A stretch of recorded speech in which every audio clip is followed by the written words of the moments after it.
السؤال الأول سؤال شكوبات بمناسبة قدوم شهر رمضان المبارك موسم العبادات والطاعات حبذا لو تفضلتم ووجهتم كلمة للمسلمين بهذه المناسبة وما يجب أن يحركه هذا الشهر في نفوسهم. سؤال شكوبات waxay leedahay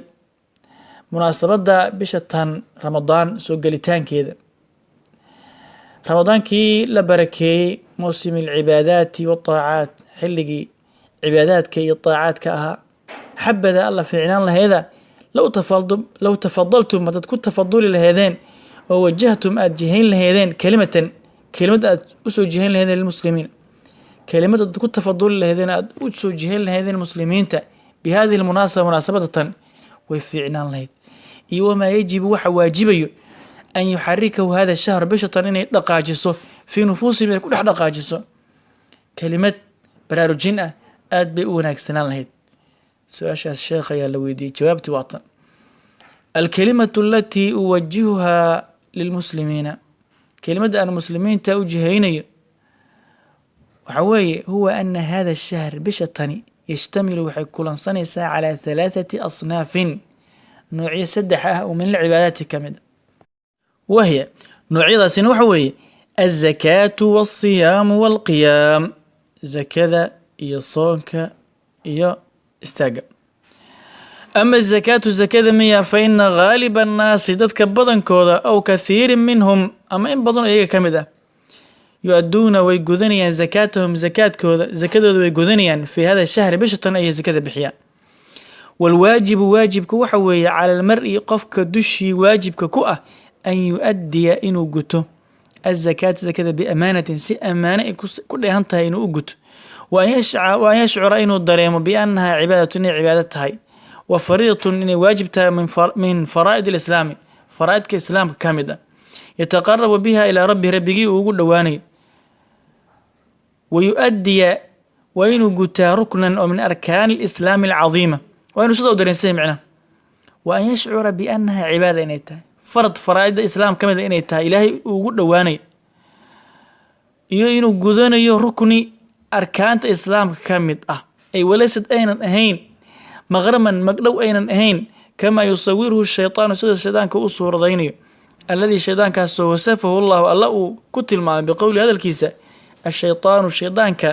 يعدكم وحيدين يبوها يا الفقر ويأمركم وحيدين أمريا بالفحشاء مدى فالحمد بضن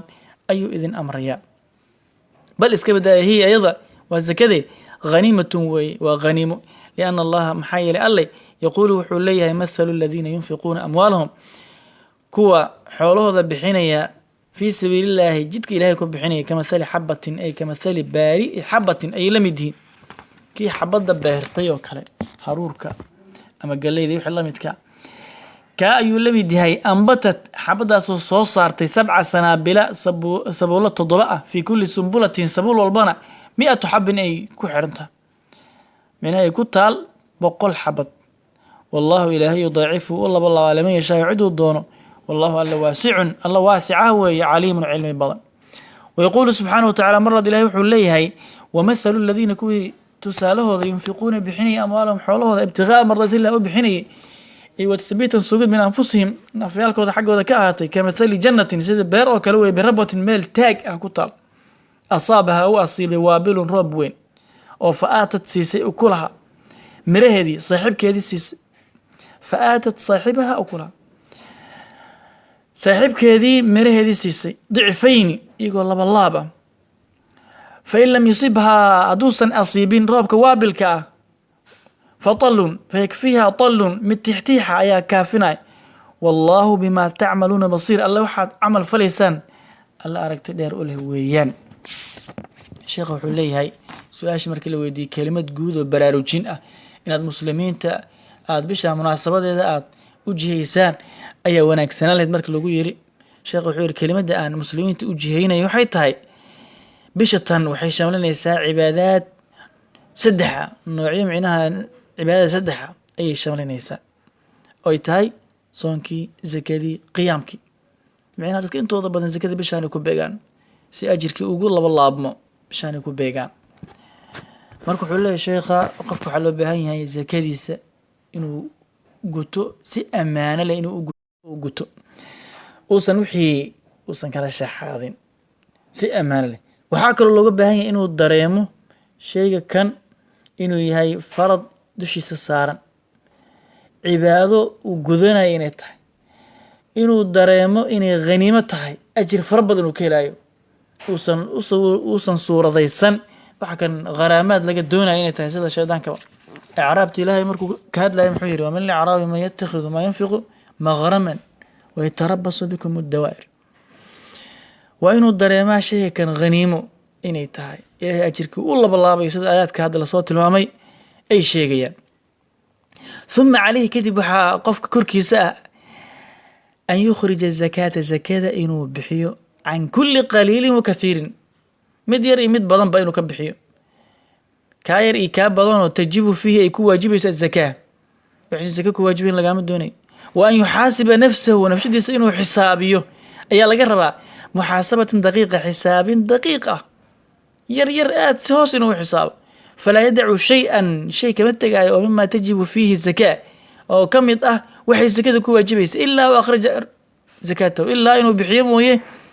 zakadiisa min ajli an yubri'a dimatahu inuu beri yeelo dimadiisa inuu beri yeelo darteed oo bixiyo wayukhalisa uu ka saafi gareeyo min alwaciidi ashadiid hanjabaadii adkayd alladii hanjabaadaasoo qaala allahu tacaala fi ilaahi uu yidhi walaa yaxsabana aynan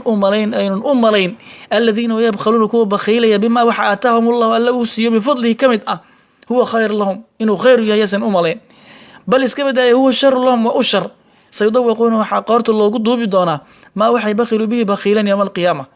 walilahi ilahay keliga ayuu u sugnaaday miiraahu samaawaati walard samaawaadkii arlada dhaxalkooda wallahu bima tacmaluun khabiir iyo qowluhu hanjabaadii kale ahayd waladiina kuwa yaknizuuna kaydinaya aldahaba walfida oo walaa yunfiquunaha aan ku bixinin fii sabiili illah fabashirhum ugu bishaaray bicadaabin aliim cadaab u xanuunjiya yowma maalin ugu bishaaray cadaabka inuu haleelayo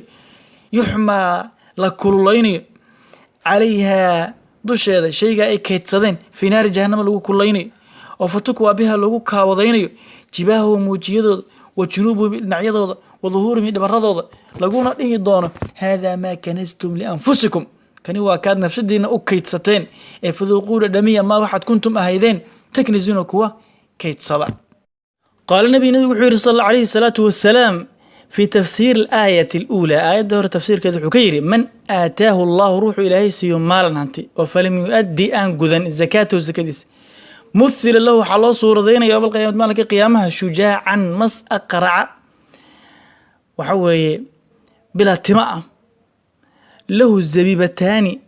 زبيبتان لببر له يأخذ وأوقبنيا بلهزمتيه أي بشدقيه لو ديس قول أي كو قبنيا ويقول حليه أنا مالك أنا كنزك هانتي هذه بان هاي كيت كاجي بان الله أكبر وحليه النبي عليه الصلاة والسلام على وضع تسقو تفسيرنا وحكى له روح إلهي هانتي أوصيو أن زكذا كبحين مالك قيام حلو صورة ذيني هانتي دي حلو قد يا شجاع مص أقرع مص وحوي بلا تماء تميه كبيبي sun sababkeed timihii ay uga biibeen oo lahu zabiibataani laba dhibicoo madow madaxa kule micnaa suurad farxun baa looga dhigayaa markaasuu wuxuu ku qabanayaa qowlada ayuu ku qabanayaa wuxuuna leeyahay hantidaadii baan ahay kaydkaagii baan ahay walciyaadu billaah haddii aad nagu cusub tahay fadlan subscribe noo saar like iyo comment iyo sharena waa waxtarkeena nagu caawiye mahadsanid